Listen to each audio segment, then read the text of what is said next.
Hello and welcome to our ActiveImage Protector recovery webinar series. My name is Sergey Zimin. I'm sales engineer for ActiveImage ANZ.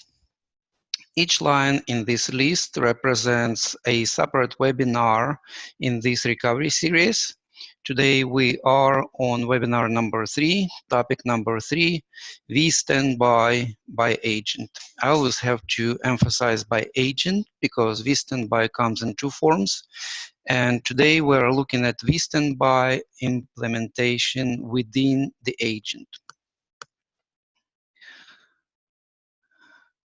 Right, vStandby by agent.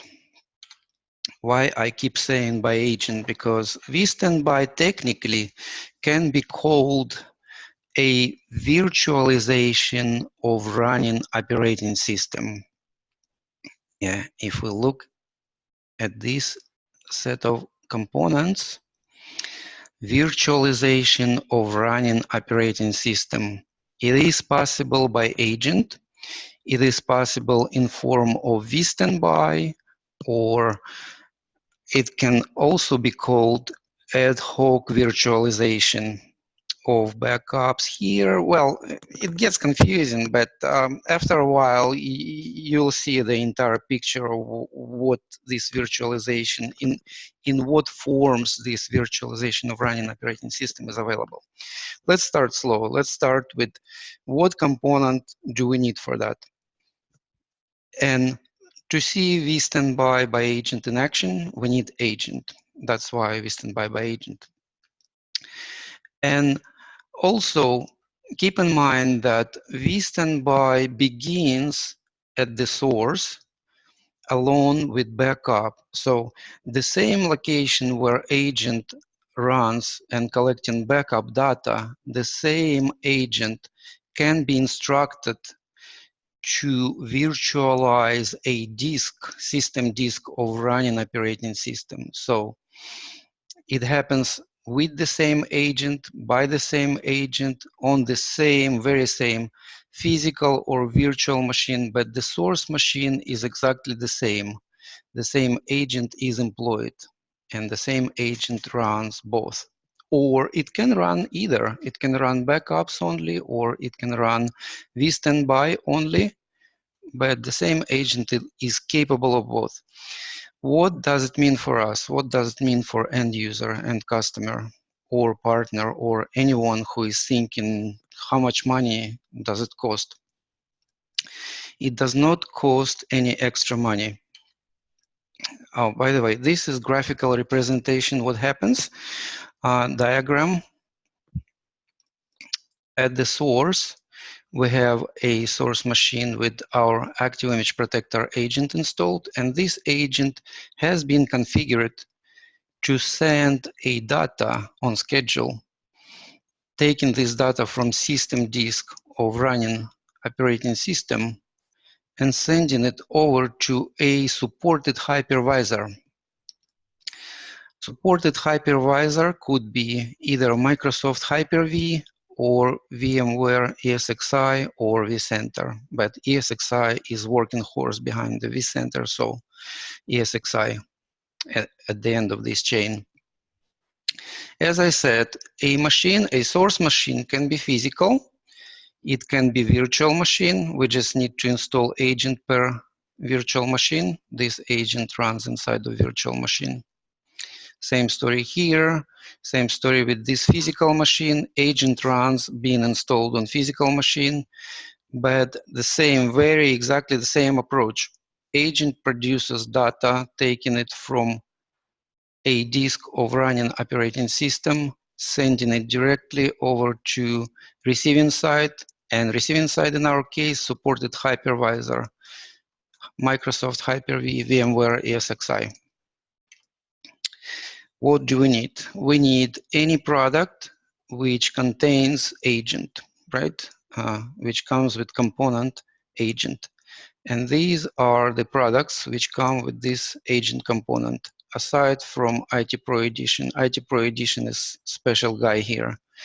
It is capable of many things, but vStandby assumes schedule, which assumes agent being installed, and IT Pro Edition does not require installation. That's why it's not part of it.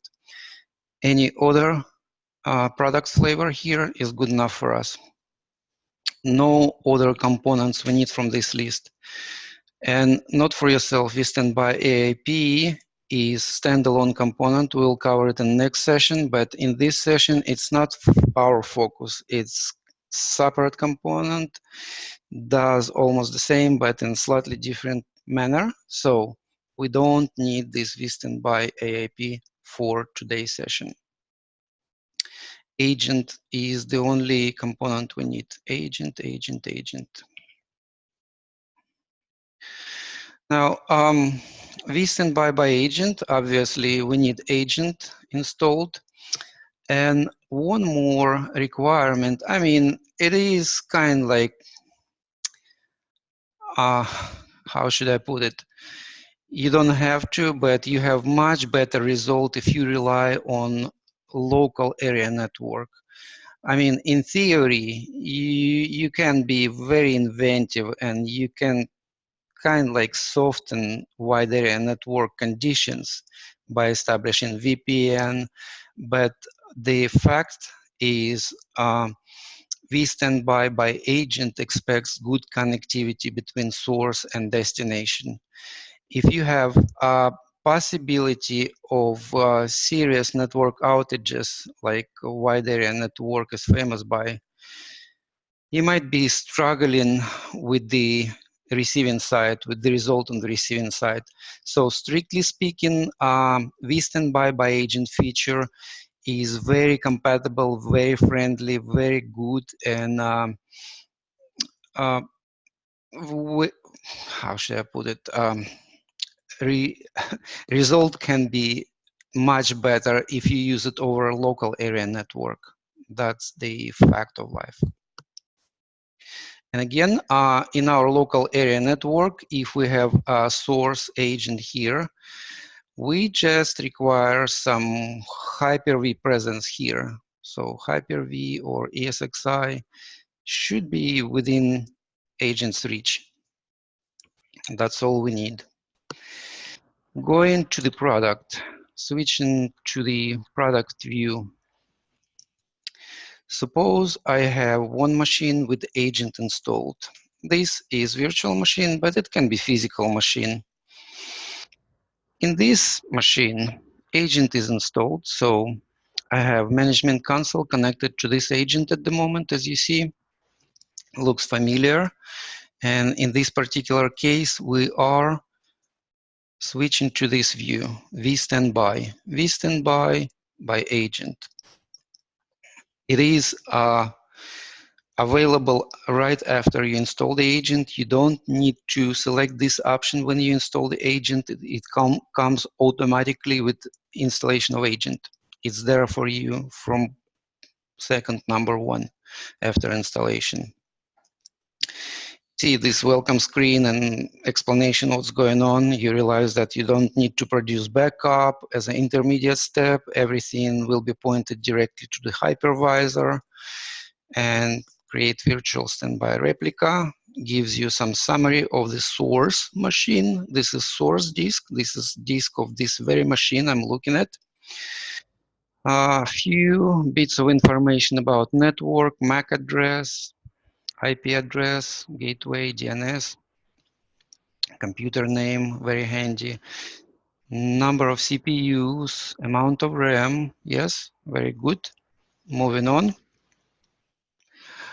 As I said, ESXi or Hyper-V are possible destinations. In my case, I have standing nearby Hyper-V number 2, Hyper-V 01 host.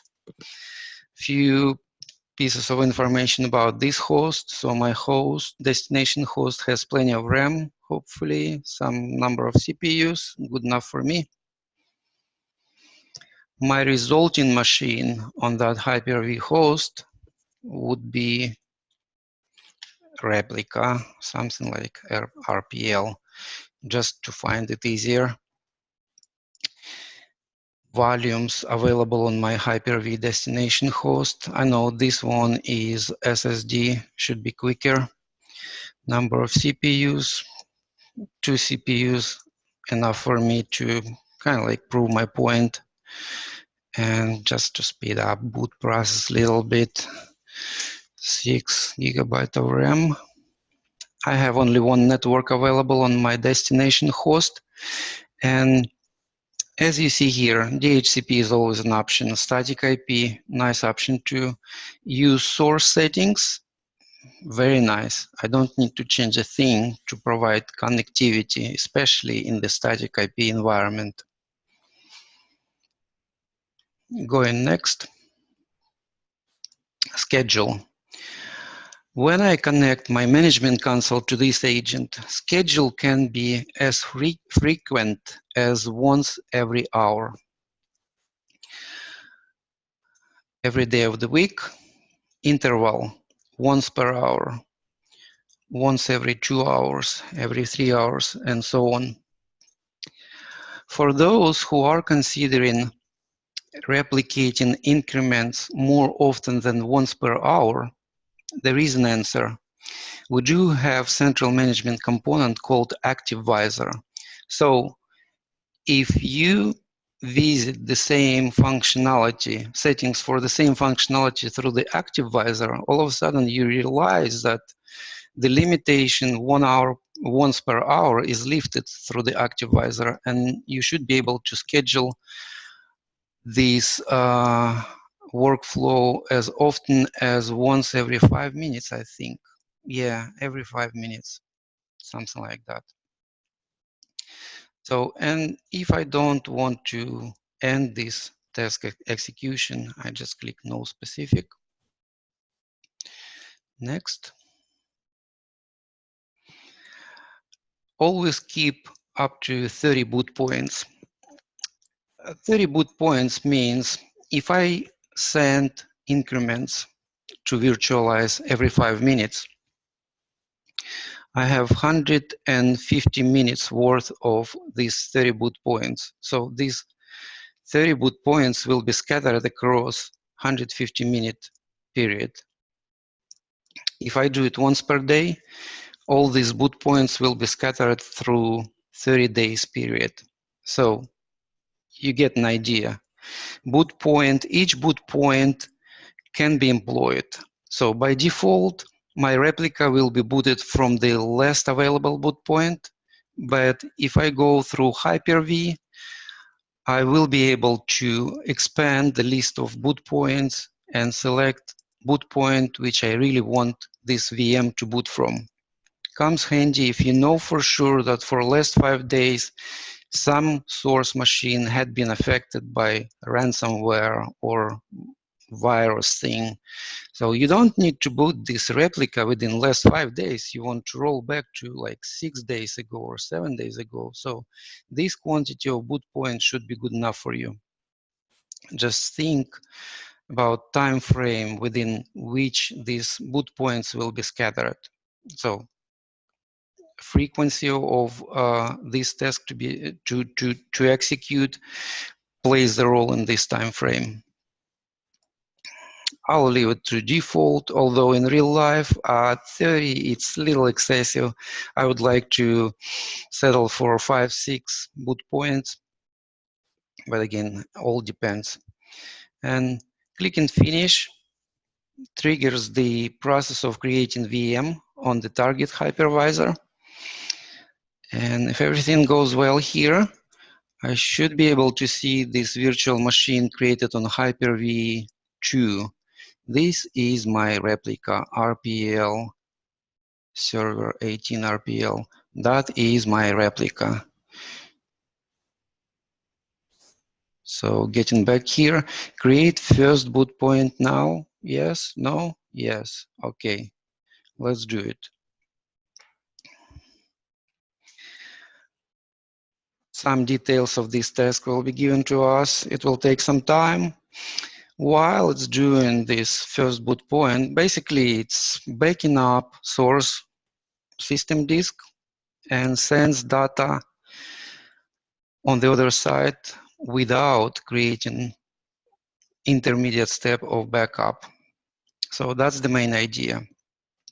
Again, coming back to what it's good for and how to use it and what else is available for us out there. Let me just bring this slide back. As I said, it requires local area network. It requires a good connectivity. I mean, you can try, you can get results pointing this process going over the wide area network, but you don't have to, because another standalone component called vStandby AIP. Remember, I was talking about flavors of vStandby? So another component is called vStandby AIP. And this component is much better choice for running this task over wide area network. So let's say you have some backups created from agent. You have them stored on local to production side repository. You can employ image center component. Image center is one of the components available for free with any purchase of any license of ActiveImage Protect. So image center component is very good in sense of replicating data between locations. So image center component can replicate data to DR site, taking it from production storage and pointing it to DR storage. And from this DR site, vStandby AIP component can be employed as soon as backup set has been updated here with image center. vStandby AIP can be instructed to grab this piece and to update content of standing by virtual machine on supported hypervisor, which is again ESXi or Hyper-V. So we have this story continuing with vStandby AIP, and I'll cover vStandby AIP in more details in the next session. But for now, don't be discouraged by the fact that vStandby by agent relies on local area network. It is very capable, very useful feature, but as same as any other features, it has its pros and cons. So just be aware of it. In the component set again, we are talking about agent, very same agent. The same agent which is producing backups, the same agent can be employed to run vStandby task. And vStandby task has not been reflected in our recovery list on the right-hand side, because on the recovery side, we have only hypervisor sitting and waiting for us. So we don't have any component of ActiveImage Protector to be used at the stage of recovery, because we still, like, we are good with having standing by VM. So logically, I have this agent listed here to represent that agent had been involved in producing standing by virtual machine, but this agent had been involved only once at the stage of creating backup set or creating set for vStandby. So that is the short story with vStandby by agent. Questions from you guys? First question, okay, yes. The question is virtualization of running operating system. What is that? It is very unique to ActiveImage Protector feature. Being employed by other vendors, backup and recovery vendors, to be honest with you, I haven't seen it before. So it seems to be fairly or very unique to ActiveImage Protector, to this product line. Where can I, hold on just a second. Yeah, right here. Virtualization of running operating system, I put it separately here because I haven't found it in other vendors. So I put it like that. Virtualization of running operating system, however, it's not only by agent as a vStandby process. How should I put it? While this task is going, I can flip the screens. So let me illustrate it. So vStandby, right? One way to virtualize running operating system. It can be done on schedule. It is done on schedule, right? So good thing about it. However, if you don't want to, limit yourself to schedule, you can flip here, click on virtualization, and again, look at this, convert from disk. Same story, same virtualization of running operating system, only without schedule at any time. In fact, if you run IT Pro Edition, you don't even have to have agent installed here, but you can run virtualization by running IT Pro from external media, external USB thumb drive, external like CD, DVD, whatever. Converting running system disk is very unique feature to ActiveImage Protector product line. So we'll keep talking about this virtualization because we can virtualize not only running disk, we can virtualize backup. Well, virtualization from backup is not very unique feature. Many vendors out there are using it, but just to complete the story, virtualization by ActiveImage Protect is slightly better than average. I mean, maybe way more better than average, way better than average. I don't know. Up to you. What you see in it? I see a big advantage of having ability to virtualize running operating system. And we will keep talking about it once again when it's time for us to take a look at IT Pro Edition because it comes handy right there, and especially combining all other features of recovery. So this is my story. No more questions for you from you so far. So I can wrap it up. Just let me give you our contact info so you can find us.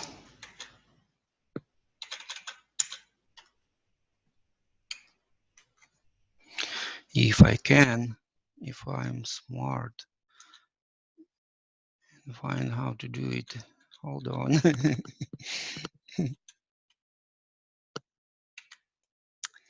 Yes, any technical questions can be sent to support@activeimage.com.au. I'm going to be the one to receive this email and being in touch with you. My name is Sergey Zimin, once again, sales engineer for Australia and New Zealand. Any sales related questions, going to sales@activeimage.com.au. Thank you so much for finding time and attending this session. Really appreciate it. Have a good day to you all. Hope to see you again. Goodbye for now.